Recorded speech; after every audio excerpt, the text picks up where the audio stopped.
ವ್ಯಾಸಾಯ ಭವನಾಶಾಯ ಶ್ರೀಶಾಯ ಗುಣರಾಶಯೇ ಹೃದ್ಯಾಯ ಶುದ್ಧವಿದ್ಯಾಯ ಮಧ್ವಾಯ ಚ ನಮೋ ನಮಃ.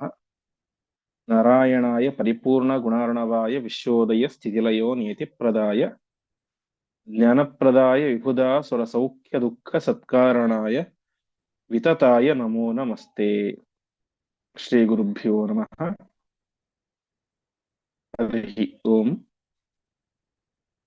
ಹಿಂದಿನ ಪಾಠದಲ್ಲಿ ನಾವು ನೋಡಿದಂತೆ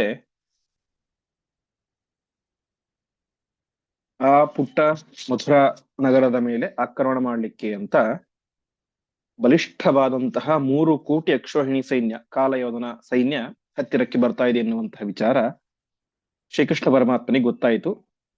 ಆವಾಗ ಶ್ರೀಕೃಷ್ಣ ಪರಮಾತ್ಮ ತಾನು ಸರ್ವಜ್ಞನಾಗಿದ್ದರೂ ಕೂಡ ಲೋಕಕ್ಕೆ ಒಂದು ನೀತಿಯನ್ನು ತೋರಿಸಬೇಕು ಅಂತ ಬಲರಾಮನೊಟ್ಟಿಗೆ ಮತ್ತು ಗರುಡನೊಟ್ಟಿಗೆ ಸೇರಿಕೊಂಡು ಆಲೋಚನೆಯನ್ನು ಮಾಡ್ತಾ ಇದ್ದಾನೆ.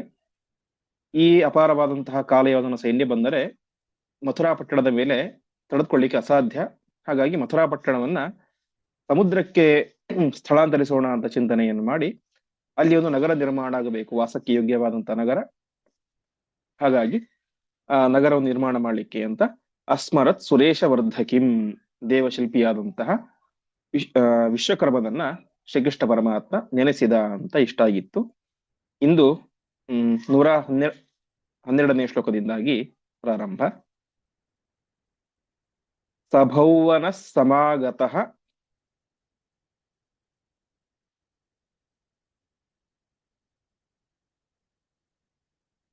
ಕುಶಸ್ಥಲೀಂ ವಿನಿರ್ಮಮೆ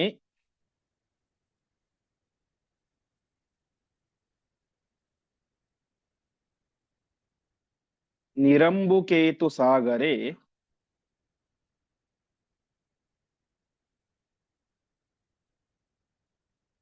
ಜನಾರ್ದನಾಜ್ಞೆಯ ಕೃತೆ.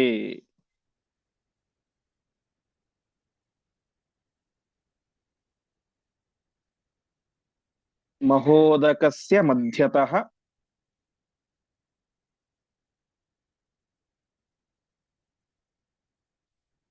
ಚಕಾರ ತಾಂಪುರೀಂ ಶುಭಾಂ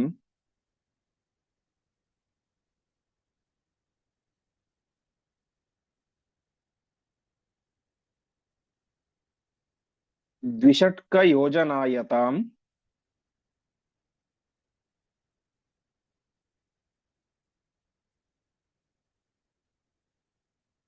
ಅಯೋಬ್ಧಿ ಮಧ್ಯ ಗೋಪಮಾಂ.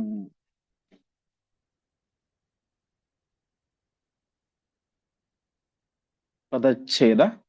ಸಹ ಭೌವನಃ ಸಮಾಗತಃ ಕುಶಸ್ಥಲೀಂ ವಿನಿರ್ಮಮೆ ನಿರಂಬುಕೆ ತು ಸಾಗರೆ ಜನಾರ್ದನಾಜ್ಞೆಯ ಕೃತೆ.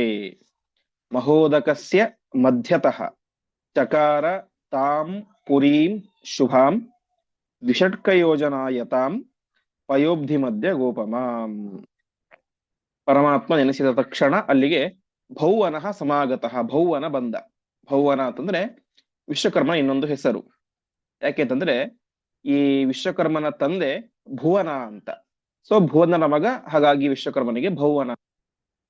ಆ ಭೌವನ ವಿಶ್ವಕರ್ಮ ಅಲ್ಲಿಗೆ ಬಂದ.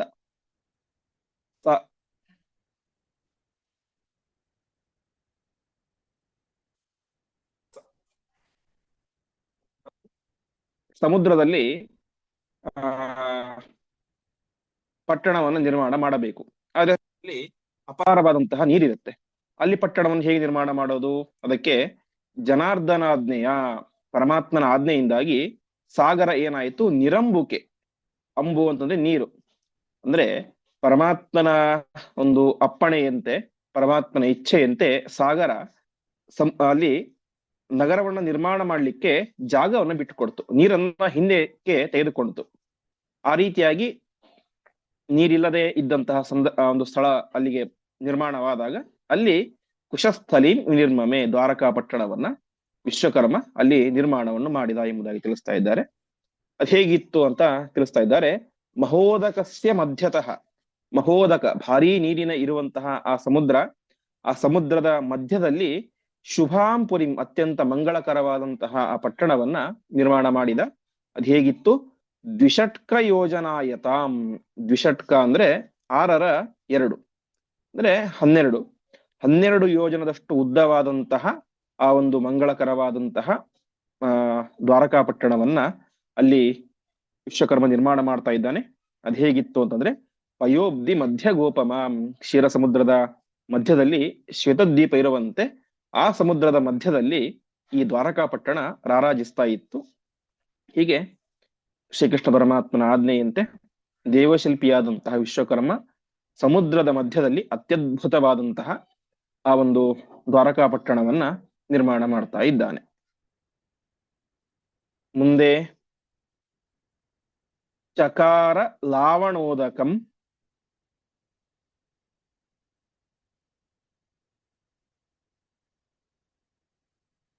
ಜನಾರ್ದನೋಮೃತೋಪಮಂ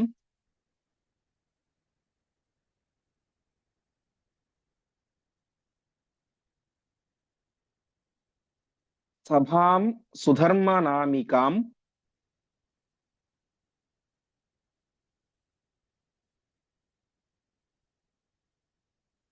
ದದೌ ಸಮೀರಣೋಸ್ಯ ಚ.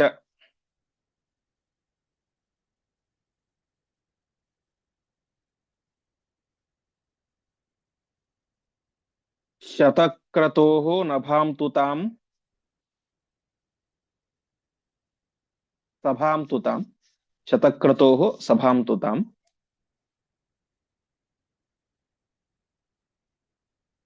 ಪ್ರದಾಯ ಕೇಶವಾಯ ಸಹ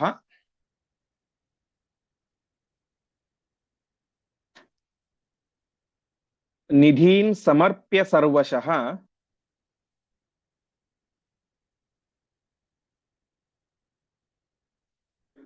ಯಯೌ ಪ್ರಣಮ್ಯ ತಂ ಪ್ರಭುಂ.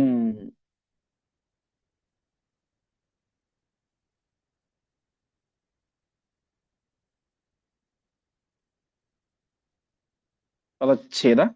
ಚಕಾರ ಲಾವಣೋದಕಂ ಜನಾರ್ದನಃ ಅಮೃತೋಪಮಂ ಸಭಾಂ ಸುಧರ್ಮನಾಮಿಕಾಂ ದದೌ ಸಮೀ ಅಸ್ಯ ಚ.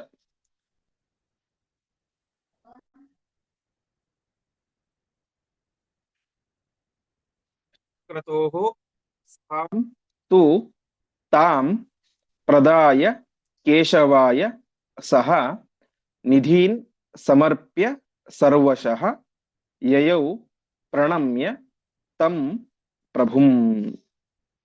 ಸರಿ, ಸಮುದ್ರದ ಮಧ್ಯದಲ್ಲಿ ಏನೋ ನಗರ ನಿರ್ಮಾಣ ಆಯಿತು. ಆದರೆ ಸಮುದ್ರದ ನೀರು ನಮಗೆಲ್ಲ ಗೊತ್ತಿರುವಂತೆ ತುಂಬಾ ಉಪ್ಪಾಗಿ ಇರುತ್ತೆ. ಪ್ರತಿನಿತ್ಯ ಕುಡಿಯಲಿಕ್ಕೆ ಆಗಲಿ ಅಥವಾ ಬೇರೆ ಮನೆ ಕೆಲಸಕ್ಕಾಗಲಿ ಆ ನೀರನ್ನ ಉಪಯೋಗಿಸೋದು ಹೇಗೆ? ಅದಕ್ಕೆ ಪರಮಾತ್ಮ ಏನ್ ಮಾಡಿದ, ಆ ಲಾವಣೋದಕವನ್ನ, ಉಪ್ಪಿನ ನೀರನ್ನ ಅಮೃತೋಪಮಂ ಚಕಾರ, ತನ್ನ ದೃಷ್ಟಿಯಿಂದಾಗಿ ಅದನ್ನ ಅಮೃತಕ್ಕೆ ಸಮಾನವಾಗುವಂತೆ ಮಾಡಿದ, ಅರ್ಥಾತ್ ಸಿಹಿ ನೀರನ್ನಾಗಿ ಮಾಡ್ತಾ ಇದ್ದಾರೆ. ಅಷ್ಟು ಮಾತ್ರ ಅಲ್ಲ, ಸರಿ ನಗರ ಏನು ನಿರ್ಮಾಣ ಆಯ್ತು, ಎಲ್ಲರೂ ಕೂಡ ಒಂದು ಕಡೆ ಸೇರ್ಲಿಕ್ಕೆ ಒಂದು ಸ್ಥಳ ಅಂತ ಬೇಕು. ಅದಕ್ಕೆ ಸಮೀರಣ, ಸಾಕ್ಷಾತ್ ವಾಯುದೇವರು ಏನ್ ಮಾಡ್ತಾ ಇದ್ದಾರೆ, ಅಲ್ಲಿ ತಾವು ಆ ನಾಮಿಕಾಂ ಸಭಾಂ ದದೌ, ಸುಧರ್ಮ ಎನ್ನುವಂತಹ ಒಂದು ಸಭಾಗೃಹವನ್ನ, ದೇವಲೋಕದ ಸಭಾಗೃಹವನ್ನೇ ಅಲ್ಲಿಗೆ ತಂದು ಕೊಡ್ತಾ ಇದ್ದಾರೆ. ಅದ್ಯಾರ್ದು ಅಂತಂದ್ರೆ ಶತಕ್ರತೋಹೋ, ಇಂದ್ರದೇವರ ಸಭೆ. ಅದು ಇಂದ್ರದೇವರ ಸಭೆ, ಅದು ಸುಧರ್ಮ ಎನ್ನುವಂತಹ ಸಭೆ. ಆ ಸುಧರ್ಮ ಎನ್ನುವಂತಹ ಸಭೆಯನ್ನ ವಾಯುದೇವರು ದೇವೇಂದ್ರನಿಂದಾಗಿ ತೆಗೆದುಕೊಂಡು ಬಂದು ಅದನ್ನ ಪರಮಾತ್ಮನಿಗೆ ಸಮರ್ಪಣೆ ಮಾಡಿದರು. ಅಷ್ಟು ಮಾತ್ರ ಅಲ್ಲ, ನಿಧೀನ್ ಸಮರ್ಪ್ಯ ಸರ್ವಶಃ, ಅನೇಕ ರೀತಿಯಾದಂತಹ ನಿಧಿಗಳನ್ನ, 9 ನಿಧಿಗಳು ಅಂತ ಹೇಳ್ತಾರೆ, ಪದ್ಮ, ಶಂಖ, ಕಚ್ಚಪ, ಕುಂದ, ನೀಲ ಅಂತ ಒಳ್ಳೆ ಮುತ್ತು, ರತ್ನ, ಮುಂತ್ಯ ಅಂತ ನಿಧಿಗಳು, ಅವುಗಳೆಲ್ಲವನ್ನು ಕೂಡ ಆ ವಾಯುದೇವರು ಇಂದ್ರನಿಂದಾಗಿ ತೆಗೆದುಕೊಂಡು ಬಂದು ಶ್ರೀಕೃಷ್ಣ ಪರಮಾತ್ಮನಿಗೆ ಸಮರ್ಪಣೆ ಮಾಡಿ ಅವರು ಶ್ರೀಕೃಷ್ಣ ಪರಮಾತ್ಮನಿಗೆ ನಮಸ್ಕಾರವನ್ನು ಮಾಡಿ ಹೋಗ್ತಾ ಇದ್ದಾರೆ. ಈ ರೀತಿಯಾಗಿ ನಗರದ ಸಮುದ್ರದ ಮಧ್ಯದಲ್ಲಿ ನಗರ ನಿರ್ಮಾಣ ಆಯಿತು. ಉಪಯೋಗಿಸಲಿಕ್ಕೆ ಬೇಕಾದಂತಹ ನೀರು ಕೂಡ ಸಿದ್ಧ ಆಯಿತು. ಉಪ್ಪಿದ್ದಂತಹ ನೀರು ಅಮೃತಕ್ಕೆ ಸಮಾನವಾದಂತಹ ನೀರಾಯಿತು. ಅದಾದ ಮೇಲೆ ಎಲ್ಲರೂ ಕೂಡ ಸೇರ್ಲಿಕ್ಕೆ ಬೇಕಾದಂತಹ ಒಂದು ಸಭಾಗೃಹವು ಸಿಕ್ಕಿತು. ಜೊತೆಗೆ ಬೇಕಾದಂತಹ ಎಲ್ಲ ಮುತ್ತು, ರತ್ನ ಮುಂತಾದಂತಹ ನಿಧಿಗಳು ಕೂಡ ಅಲ್ಲಿಗೆ ಸಿಕ್ಕವು. ಒಟ್ಟಿನಲ್ಲಿ ವಾಸ ಮಾಡಲಿಕ್ಕೆ ಅತ್ಯಂತ ಯೋಗ್ಯವಾದಂತಹ ರೀತಿಯಲ್ಲಿ ಆ ದ್ವಾರಕಾಪಟ್ಟಣ ಸಿದ್ಧವಾಯಿತು. ಮುಂದೆ ಸಮಸ್ತ ದೇವತಾಗಣಾಃ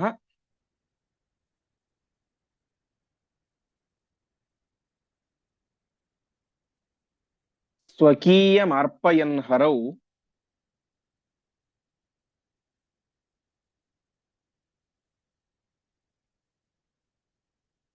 ವಿಮುಚ್ಯ ಪಕ್ಷಿ ಪುಂಗವಂ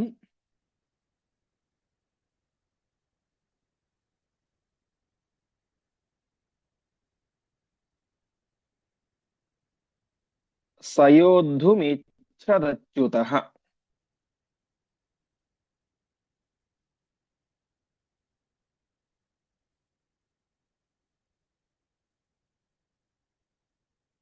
ಸಮಸ್ತ ಮಾಧುರಾನ್ ಪ್ರಭುಃ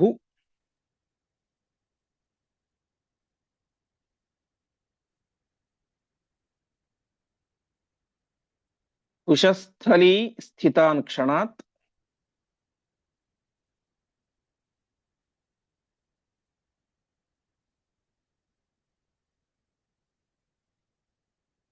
ವಿಹಾಯ ಬಾಹುಯೋಧಕಃ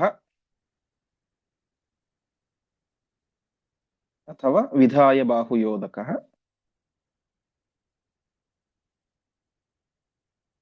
ಸಯಾವನಂ ಸಮಭ್ಯಯಾತ್.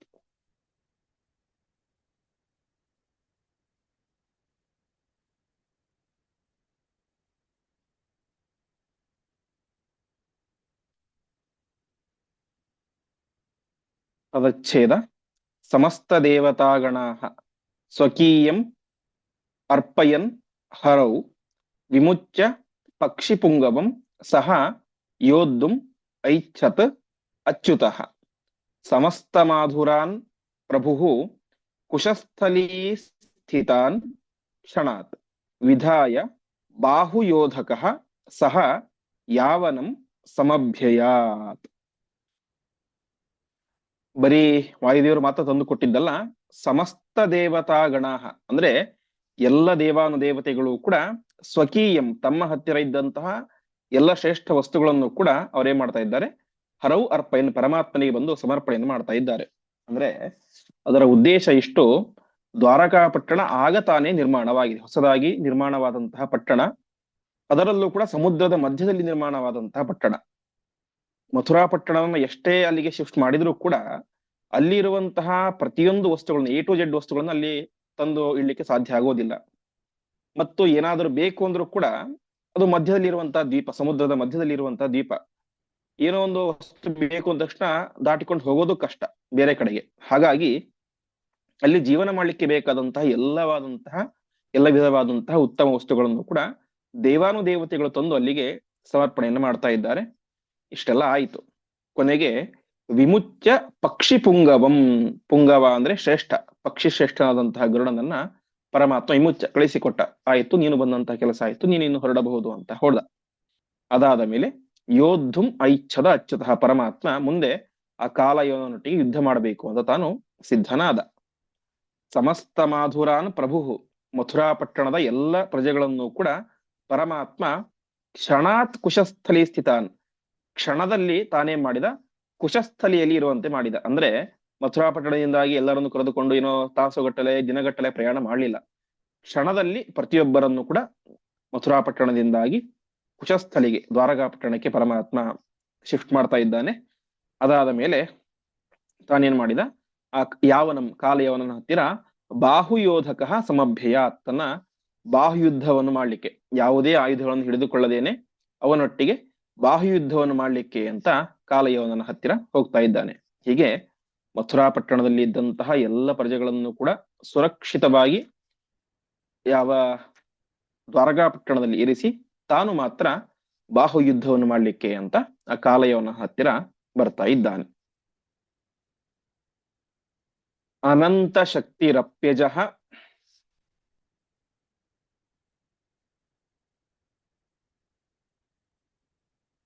ಸುನೀತಿ ದೃಷ್ಟಯೇ ನೃಣಾಂ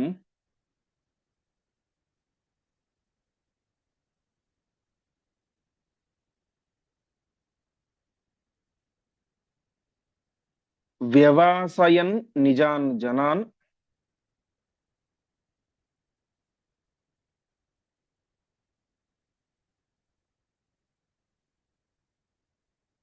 ಸಲೀಲಯೈವ ಕೇವಲಂ.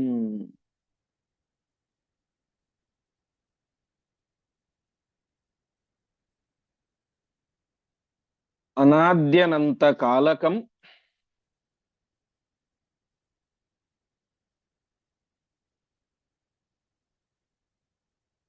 ಸಮಸ್ತ ಲೋಕ ಮಂಡಲಂ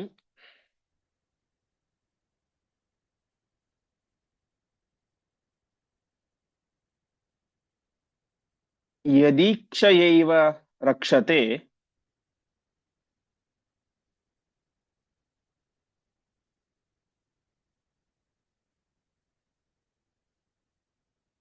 ಕಿಮಸ್ಯ ವೃಷ್ಣಿರಕ್ಷಣಂ.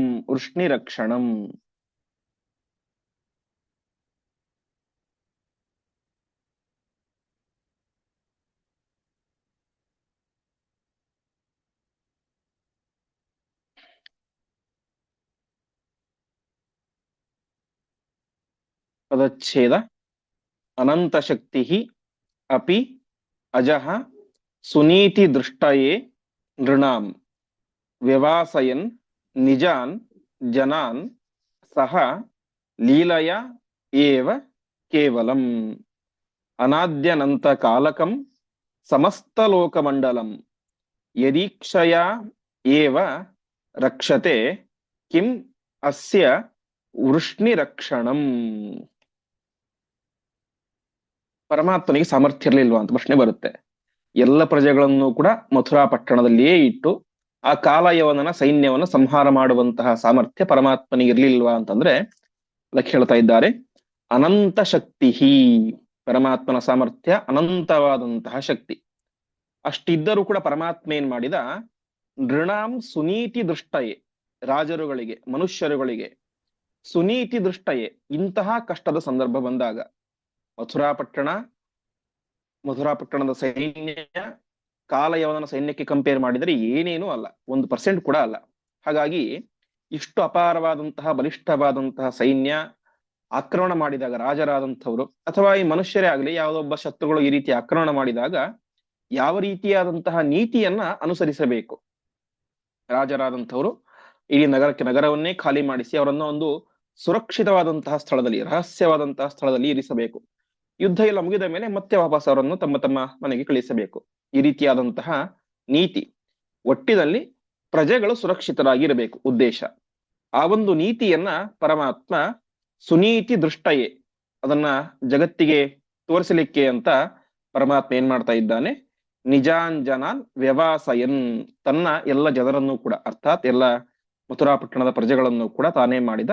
ಲೀಲಯ, ಸುಮ್ಮನೆ ಲೀಲೆಗೋಸ್ಕರ ತಾನು ವ್ಯವಾಸಯನ್, ಬೇರೆ ಕಡೆಗೆ ದ್ವಾರಕಾ ಪಟ್ಟಣದಲ್ಲಿ ವಾಸ ಮಾಡುವಂತೆ ಮಾಡಿದ. ವಾಸ್ತವಿಕವಾಗಿ ಎಲ್ಲಿದ್ದರೂ ಕೂಡ ಏನನ್ನು ಬೇಕಾದರೂ ಕೂಡ ಮಾಡುವಂತಹ ಸಾಮರ್ಥ್ಯ ಪರಮಾತ್ಮನಿಗಿದೆ. ಆದರೆ ಜಗತ್ತಿಗೆ ನೀತಿಯನ್ನು ತೋರಿಸಲಿಕ್ಕೋಸ್ಕರ, ಹೇಗೆ ಹಿಂದೆ ಕೃಷ್ಣ ಬಲರಾಮರು ಜರಾಸಂಧ ಯುದ್ಧಕ್ಕೆ ಅಂತ ಬಂದಾಗ ತಾವೇನ್ ಮಾಡಿದ್ರು, ಪಟ್ಟಣದಿಂದಾಗಿಯೇನೆ ಗೋಮಂತಕ ಪರ್ವತಕ್ಕೆ ಓಡಿ ಹೋಗಿಬಿಟ್ರು. ಅದು ಒಂದು ನೀತಿ. ಇನ್ನೊಂದು ನೀತಿ ಪಟ್ಟಣವನ್ನೇ ಶಿಫ್ಟ್ ಮಾಡೋದು, ಇದು ಒಂದು ನೀತಿ. ಹೀಗೆ ಒಟ್ಟಿನಲ್ಲಿ ಪರಮಾತ್ಮನ ಅವತಾರ ನಾವು ಕೇಳಿದಂತೆ ಮರ್ತ್ಯಾವತಾರಸ್ತಿಹ ಮರ್ತ್ಯ ಶಿಕ್ಷಣಂ ರಕ್ಷೋವಧಾಯೈವ ನ ಕೇವಲಂ ವಿಭೋಹೋ ಅಂತ ಪರಮಾತ್ಮ ಭೂಮಿಯ ಮೇಲೆ ಅವತಾರ ಮಾಡೋದು ಕೇವಲ ದುಷ್ಟರ ಸಂಹಾರಕ್ಕೋಸ್ಕರ ಅಂತ ಮಾತ್ರ ಅಲ್ಲ, ಮರ್ತ್ಯ ಶಿಕ್ಷಣ, ಮನುಷ್ಯರಿಗೆ ಯಾವ ರೀತಿಯಾಗಿ ಬದುಕಬೇಕು ಅಂತ ಶಿಕ್ಷಣವನ್ನು ಕೊಡ್ಲಿಕ್ಕೋಸ್ಕರ ಕೂಡ ಪರಮಾತ್ಮ ಅವತಾರ ಮಾಡ್ತಾನೆ. ಹಾಗೆ ಶ್ರೀಕೃಷ್ಣ ಪರಮಾತ್ಮನು ಕೂಡ ತನ್ನ ಒಂದೊಂದು ಕಾರ್ಯದಿಂದ ಕೂಡ ಒಂದೊಂದು ರೀತಿಯಾದಂತಹ ನೀತಿಯನ್ನ ಜಗತ್ತಿಗೆ ತೋರಿಸ್ತಾ ಇದ್ದ. ಈ ಒಂದು ಸಂದರ್ಭದಿಂದಾಗಿ ಈ ಒಂದು ನೀತಿಯನ್ನು ಅರ್ಥಾತ್ ಬಲಿಷ್ಠರಾದಂತಹ ಸೈನ್ಯ ಆಕ್ರಮಣ ಮಾಡಿದಾಗ ನಗರವನ್ನೇ ಒಂದು ಬೇರೆ ಕಡೆ ರಹಸ್ಯ ಸ್ಥಳದಲ್ಲಿ, ಗುಪ್ತ ಸ್ಥಳದಲ್ಲಿ ಇಟ್ಟು ಯುದ್ಧ ಮುಗಿದ ಮೇಲೆ ಅದನ್ನು ಮತ್ತೆ ವಾಪಸ್ ತರಬೇಕೆನ್ನುವಂತಹ ನೀತಿಯನ್ನ ಪರಮಾತ್ಮ ಜಗತ್ತಿಗೆ ತೋರಿಸ್ತಾ ಇದ್ದಾನೆ. ಯಾಕೆಂತಂದ್ರೆ ಪರಮಾತ್ಮ ಎಂಥವನು, ಅನಾದ್ಯನಂತ ಕಾಲಕಂ ಸಮಸ್ತ ಲೋಕಮಂಡಲಂ, ಅನಾದಿ ಕಾಲದಿಂದಾಗಿ ಅನಂತ ಕಾಲದವರೆಗೆ ಇಡೀ ಸಮಸ್ತ ಲೋಕ ಮಂಡಲ, ಎಲ್ಲ ಲೋಕಗಳ ಮಂಡಲವನ್ನೇ ಅರ್ಥಾತ್ 14 ಲೋಕಗಳಿರುವಂತಹ ಸಮಗ್ರ ಬ್ರಹ್ಮಾಂಡವನ್ನೇ ಯದೀಕ್ಷಯೈವ ರಕ್ಷತೆ, ಕೇವಲ ತನ್ನ ಇಚ್ಛೆಯಿಂದಾಗಿ ರಕ್ಷಣೆ ಮಾಡುವಂಥವನು. ಪರಮಾತ್ಮ ಇಚ್ಛೆ ಪಟ್ಟರೆ ಜಗತ್ತಿನ ಸೃಷ್ಟಿಯಾಗುತ್ತೆ, ರಕ್ಷಣೆಯಾಗುತ್ತೆ, ಸಂಹಾರ ಆಗುತ್ತೆ. ಹೀಗೆ ಎಲ್ಲವನ್ನೂ ಕೂಡ ತನ್ನ ಇಚ್ಛೆಯಿಂದಲೇ ಮಾಡುವಂತಹ ಸಾಮರ್ಥ್ಯ ಇರುವಂತವನು ಪರಮಾತ್ಮ. ಅಂತಹ ಪರಮಾತ್ಮನಿಗೆ ಕಿಮಸ್ಯ ವೃಷ್ಣಿ ರಕ್ಷಣಂ, ಈ ಯಾದವರನ್ನು ರಕ್ಷಣೆ ಮಾಡೋದು ಏನು ದೊಡ್ಡ ಕೆಲಸನ, ಅದು ದೊಡ್ಡ ವಿಚಾರವೇ ಅಲ್ಲ. ಹಾಗಿದ್ದರೂ ಕೂಡ ಜಗತ್ತಿಗೆ ನೀತಿಯನ್ನು ತೋರಿಸಲಿಕ್ಕೋಸ್ಕರ ಪರಮಾತ್ಮ ವಿಶ್ವಕರ್ಮನನ್ನು ಕರೆದು ಅವನಿಂದಾಗಿ ಸಮುದ್ರ ಮಧ್ಯದಲ್ಲಿ ನಗರವನ್ನು ನಿರ್ಮಾಣ ಮಾಡಿಸಿ ಈ ಎಲ್ಲ ಒಂದು ರಕ್ಷಣೆಯ ವ್ಯವಸ್ಥೆಯನ್ನು ಮಾಡಿದ. ಈ ಕಾರ್ಯ ಮಾಡಿದ್ದು ಜಗತ್ತಿಗೆ ನೀತಿಯನ್ನು ತೋರಿಸಲಿಕ್ಕೋಸ್ಕರ. ಮುಂದೆ ನಿರಾಯುಧಂ ಚ ಮಾಮಯಂ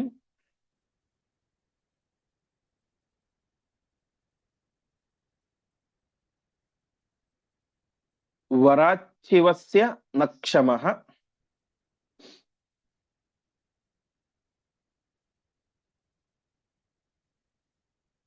ಸಮಸ್ತ ಸೇನಯಾಯುತಃ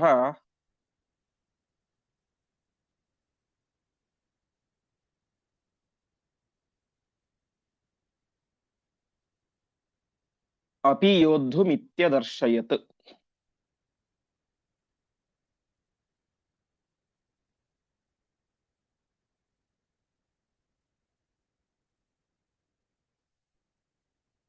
ಪದಚ್ಛೇದ. ನಿರಾಯುಧಂ ಚ ಮಾಂ ಅಯಂ ವರಾತ್ ಶಿವಸ್ಯ ನ ಕ್ಷಮಃ ಸಮಸ್ತಸೇನಯ ಯುತಃ ಅಪಿ ಯೋದ್ಧುಂ ಇತಿ ಅದರ್ಶಯತ್. ಪರಮಾತ್ಮ ಕಾಲಯೋನನಿಗೆ ಒಂದು ಸಂದೇಶವನ್ನ ಕಳಿಸ್ತಾ ಇದ್ದಾನೆ. ಅದಕ್ಕೆ ಮುಂಚೆ ಒಂದು ಯೋಚನೆಯನ್ನು ಮಾಡ್ತಾ ಇದ್ದಾನೆ. ಏನಂತ?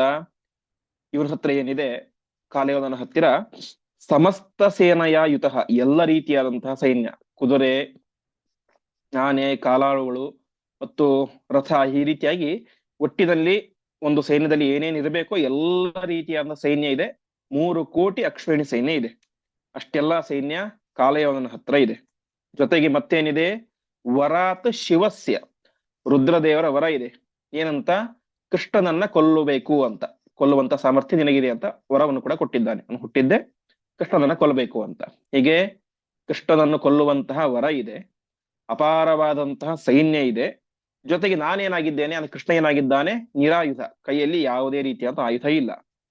ಇಷ್ಟೆಲ್ಲ ಇದ್ದರೂ ಕೂಡ ಏನು ಸಾಧ್ಯ ಇಲ್ಲ, ಕಾಲಯವನ ಕೃಷ್ಣನ ಜೊತೆಗೆ ಯುದ್ಧ ಮಾಡಿ ಗೆಲ್ಲಲಿಕ್ಕೆ ಸಾಧ್ಯ ಇಲ್ಲ.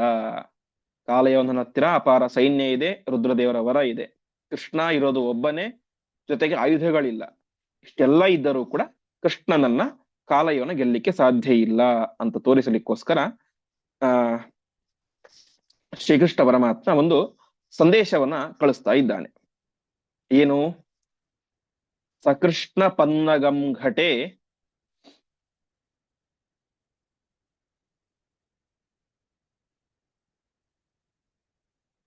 ನಿಧಾಯ ಕೇಶವೋರ್ಪಯತ್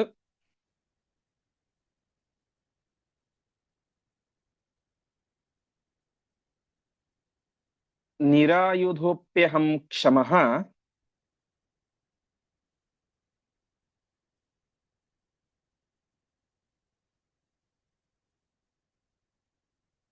ನಿಹಂತುಮಪ್ರಿಯಾನಿತಿ.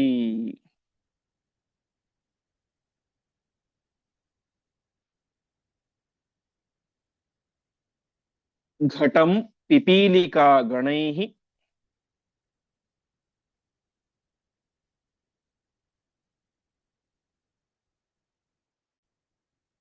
ಪ್ರಪೂರ್ಯ ಯಾವನೋಸ್ಯ ಚ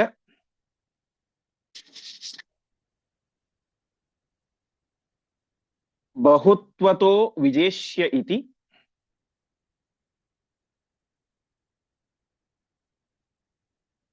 ಅಹಿಂ ಮೃತಂ ವ್ಯದರ್ಶಯತ್.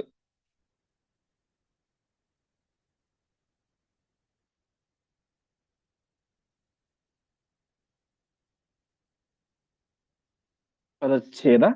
ಸಹ ಕೃಷ್ಣ ಪನ್ನಗಂ ಘಟೆ ನಿಧಾಯ ಕೇಶವಃ ಅರ್ಪಯತ್ ನಿರಾಯುಧಃ ಅಪಿ ಅಹಂ ಕ್ಷಮಃ ನಿಹಂತುಂ ಅಪ್ರಿಯಾನ್ ಇತಿ ಘಟಂ ಪಿಪೀಲಿಕಾ ಗಣೈಃ ಪ್ರಪೂರ್ಯ ಯಾವನಃ ಅಸ್ಯ ಚ ಬಹುತ್ವತಃ ವಿಜೇಷ್ಯೆ ಇತಿ ಅಹಿಂ ಮೃತಂ ವ್ಯದರ್ಶಯತ್. ಕೃಷ್ಣ ಚಮತ್ಕಾರಿತವಾಗಿ ಒಂದು ಸಂದೇಶವನ್ನು ಕಳಿಸ್ತಾ ಇದ್ದಾನೆ. ಏನ್ ಮಾಡಿದ? ಒಂದು ಕೃಷ್ಣ ಪನ್ನಗ. ಪನ್ನಗ ಅಂತ ಅಂದ್ರೆ ಹಾವುಗಳಿಗೆ ಪನ್ನಗ ಅಂತ ಹೆಸರು. ಯಾಕೆ ಅಂತಂದ್ರೆ ಪದ್ಭ್ಯಾಂ ನಗಚ್ಛಂತಿ ಇತಿ ಪನ್ನಗ ಅಂತ. ನಾವೆಲ್ಲರೂ ಕೂಡ ಕಾಲಿನಿಂದ ಓಡಾಡ್ತೇವೆ, ಪದದಿಂದಾಗಿ. ಪದ ಅಂತಂದ್ರೆ ಕಾಲು, ಕಾಲಿಂದ ಓಡಾಡ್ತೇವೆ. ಹಾವು ಕಾಲಿಂದ ನಗಚ್ಚಿತಿ ಓಡಾಡೋದಿಲ್ಲ, ಅಥವಾ ಅದಕ್ಕೆ ಕಾಲೇ ಇಲ್ಲ, ಹಾಗಾಗಿ ಅದಕ್ಕೆ ಪನ್ನಗ ಅಂತ ಹೆಸರು. ಕೃಷ್ಣ ಏನ್ ಮಾಡಿದ, ಒಂದು ಕೃಷ್ಣ ಪನ್ನಗವನ್ನ, ಅಂದ್ರೆ ಕಪ್ಪು ಸರ್ಪನ, ಕೃಷ್ಣ ಸರ್ಪವನ್ನ ಒಂದು ಘಟದಲ್ಲಿ, ಮಡಿಕೆಯಲ್ಲಿ ಇಟ್ಟು ಅದನ್ನ ಕಾಳೆಯನ ಹತ್ರ ಕಳಿಸ್ತಾ ಇದ್ದಾನೆ. ಕೇಶವ ಅರ್ಪಯತ್, ಅಂದ್ರೆ ಅದರ ಸಂದೇಶ ಏನು, ನಾನು ನಿರಾಯುಧ. ಹಾವಿನ ಹತ್ರ ಏನಿರೋದಿಲ್ಲ, ಯಾವುದೇ ಆಯುಧ ಇರೋದಿಲ್ಲ, ಅದು ಏಕಾಂಗಿಯಾಗಿ ಹೋರಾಡುತ್ತೆ. ಹಾಗೆ ನಾನು ಹೇಗಿದ್ದೇನೆ, ನಿರಾಯುಧ, ನನ್ನ ಕೈಯಲ್ಲೂ ಕೂಡ ಯಾವುದೇ ರೀತಿಯ ಅಂತ ಆಯುಧಗಳಿಲ್ಲ. ಅಷ್ಟಿದ್ದರೂ ಕೂಡ ನಾನೇನಾಗಿದ್ದೇನೆ, ಅಪ್ರಿಯಾನ್ ನಿಹಂತುಂ ಕ್ಷಮಃ.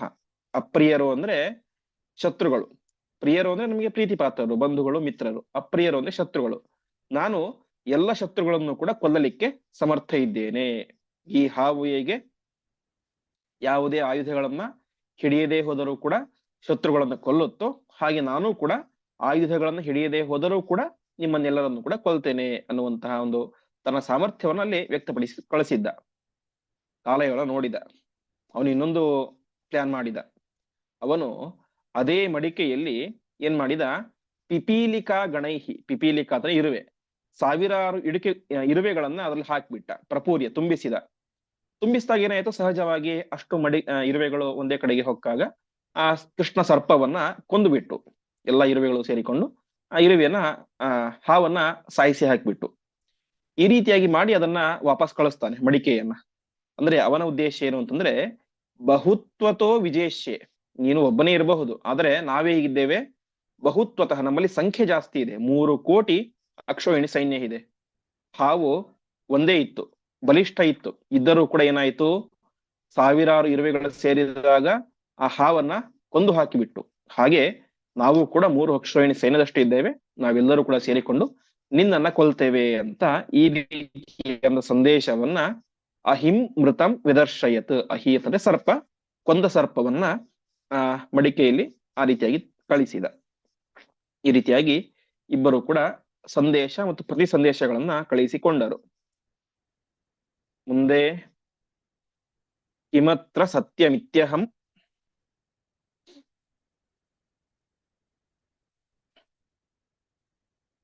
ಪ್ರದರ್ಶಯಿಷ್ಯ ಇತ್ಯಜಃ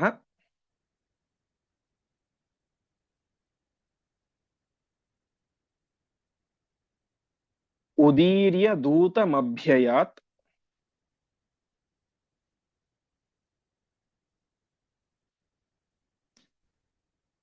ಸಯಾವನಂ ಪ್ರಬಾಧಿತುಂ.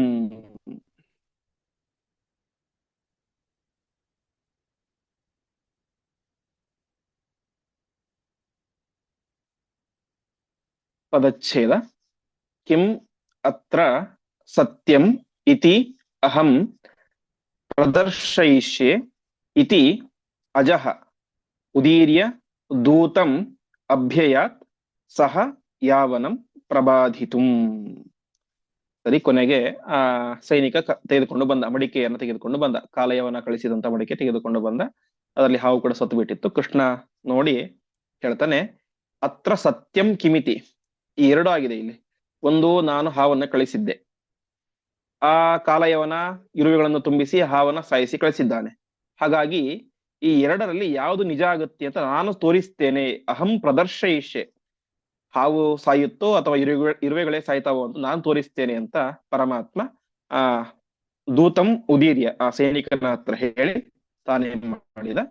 ಯಾವನಂ ಪ್ರಬಾಧಿತುಂ ಅಭ್ಯಯಾತು, ಯಾವನನಿಗೆ ಪ್ರಬಾಧಿತು, ಅವನನ್ನ ತೊಂದರೆ ಕೊಡ್ಲಿಕ್ಕೆ, ಅರ್ಥಾತ್ ಅವನನ್ನ ಸಾಯಿಸಲಿಕ್ಕೆ ಅಂತ, ಯುದ್ಧ ಮಾಡ್ಲಿಕ್ಕೆ ಅಂತ ಕೃಷ್ಣ ಪರಮಾತ್ಮ ಹೊರಡ್ತಾ ಇದ್ದಾನೆ ಅಂತ ತಿಳಿಸ್ತಾ ಇದ್ದಾರೆ.